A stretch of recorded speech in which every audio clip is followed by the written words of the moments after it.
I posted something on LinkedIn last week, just sharing a perspective I developed through my own experience about workplace dynamics.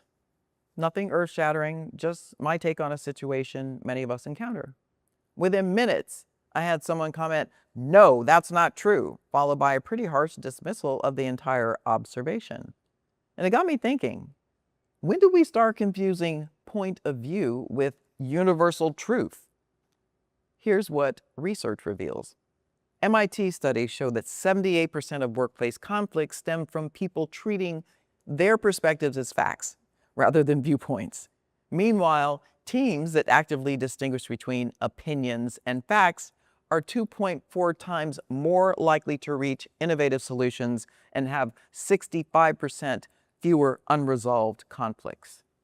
Yet, we're living in a time where the distinction between opinion and fact, between perspective and prescription, has gotten dangerously blurred. People will judge an entire worldview based on a 90-second video or a 3-sentence LinkedIn post. We've lost the ability to be curious before being critical. I used to think that expressing strong opinions made me more credible. The more definitive I sounded, the more people would respect my expertise. Boy, was I wrong about that. What I learned, sometimes the hard way, is that there's a huge difference between saying, "This is what I've observed, and here's how I make sense of it," and saying, "This is how things are, period." So let's have an honest conversation. Having a point of view does not make you right. But here's the thing, it doesn't make you wrong either.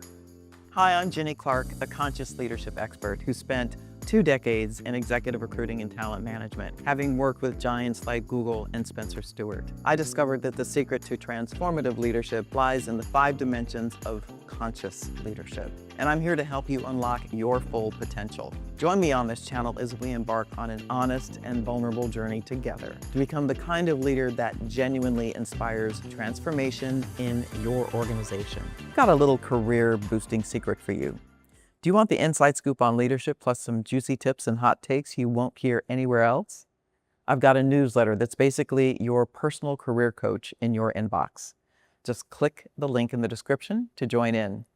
Oh, and if you're loving this content, I know you are, click that subscribe button. It's like giving me a virtual fist bump, ensuring you won't miss out on any future videos. Let me be a bit vulnerable here. A few years ago, I was working with a team that was struggling with communication issues. Based on my observations and experience, I believed the root cause was a lack of clear accountability structures. I presented this perspective to leadership with absolute confidence. The problem is accountability, I said. People don't know who's responsible for what, so nothing gets done effectively. Leadership implemented new accountability measures based on my recommendation. And you know what happened? The communication problems got worse. It turned out that the real issue wasn't accountability, it was trust. The team didn't feel safe being vulnerable about their challenges, so they were communicating in ways that protected them rather than served the project. My point of view wasn't wrong exactly. Accountability was indeed an issue, but it wasn't right either because it was incomplete. I had looked at the situation through the lens of my own experience and expertise in organizational systems, but I hadn't fully considered the human dynamics that were actually driving the behavior. That experience taught me something crucial. Having a point of view, even a well-informed one, doesn't make you right. It makes you human, someone with a particular set of experiences, biases, and ways of making sense of the world. I think about leaders I've worked with who would say things like, "The problem with our team is that they lack initiative." Now, maybe that was their genuine observation, but the way it was presented left no room for the possibility that maybe the team felt micromanaged, or maybe the problem was unclear expectations, or maybe the leader was looking through a lens shaped by their own biases. When someone in a position of authority shares their point of view, it can easily be received as gospel truth. And sometimes, let's be honest, the person sharing it might forget that it's just their perspective too. This brings me to what's really getting under my skin about how we handle differing points of view today. Let's examine the beliefs that keep us stuck. If I sound definitive, people will respect my expertise. Actually, the most credible leaders regularly say, "I don't know," or "that's just my perspective." There's tremendous freedom in acknowledging the limits of your viewpoint. It doesn't make you less authoritative. It makes you more trustworthy. When someone disagrees, they're attacking me personally.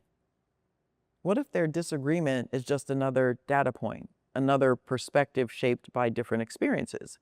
Taking it personally shuts down learning. I need to defend my position to maintain credibility. But what if curiosity demonstrates more strength than defensiveness? What if asking, "What am I not seeing here?" shows wisdom rather than weakness? My experience makes my perspective the right one. Your experience is valid, so is theirs. Both can be true without either being complete.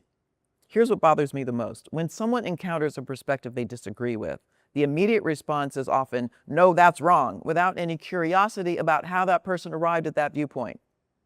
Can't we be curious enough to gain context before we declare something wrong? What if instead of "that's not true," we asked, "What experiences led you to that conclusion?" But I have to hold myself accountable too. When you're sharing perspectives publicly or in leadership roles, you have to responsibly frame your viewpoints appropriately. Too often, we present our points of view as if they were universal truths rather than personal insights. So how do we navigate this? Start with these practices. How can I signal that I'm sharing a perspective, not a prescription? Instead of "the problem is," try "from my perspective, it seems." Instead of "people need to," try "in my experience, I've found that." What's the story behind my viewpoint? Share your reasoning. Don't just state conclusions. Walk people through your experiences, your assumptions, and what you might be missing. How can I invite dialogue rather than compliance? End with questions like, "What's your experience with this?" or "What am I not seeing here?" When I encounter a different viewpoint, what's my first response? Practice curiosity before judgment. Ask, what experiences might have led them to this conclusion? Where's the partial truth in perspectives that I disagree with? Even viewpoints that rub you wrong often contain some element of insight. Find it. The diagnostic question? Am I more interested in being right or in understanding the full picture?